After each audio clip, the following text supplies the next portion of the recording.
মানবতা বিরোধী অপরাধের যে তাজা, অকাট্য, জোরালো, বিস্তৃত প্রমাণ রয়েছে, তাতে পৃথিবীর যে কোনো আদালতে বিচার হলেই তার সর্বোচ্চ শাস্তি হওয়ার কথা।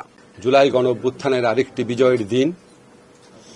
আজকে আমার বিশেষ করে মনে পড়ছে যারা জুলাই গণঅভ্যুত্থানকালে প্রাণ হারিয়েছিলেন, আবু সাঈদের কথা, মুগ্ধ, ওয়াসিম, ইয়ামিন, আনাস, রিয়াগোপ, সবার কথা মনে পড়ছে।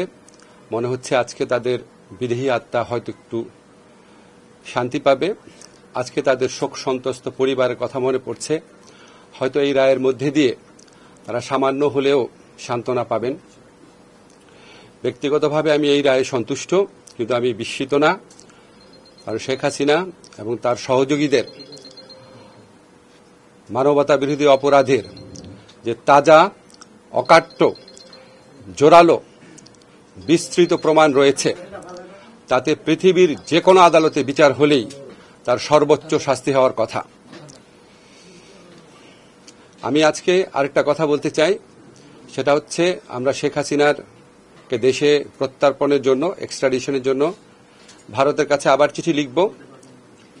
ভারত যদি এই গণহত্যাকারীকে আশ্রয় দেওয়া অব্যাহত রাখে, তাহলে ভারতকে বুঝতে হবে এটা বাংলাদেশ এবং বাংলাদেশের মানুষের বিরুদ্ধে একটা শত্রুতা, একটা অত্যন্ত নিন্দনীয় আচরণ।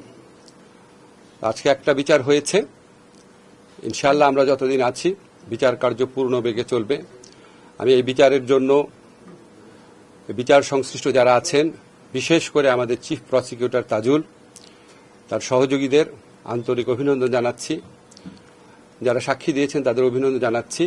আমরা যতদিন আছি বিচার কার্য পূর্ণ উদ্যমে চলবে এবং আমরা আশা করি আগামীতে যেই সরকারি নির্বাচিত হবে, এই বিচারের গুরু দায়িত্ব থেকে কোনো অবস্থাতে যেন তারা পিছপা না হয়।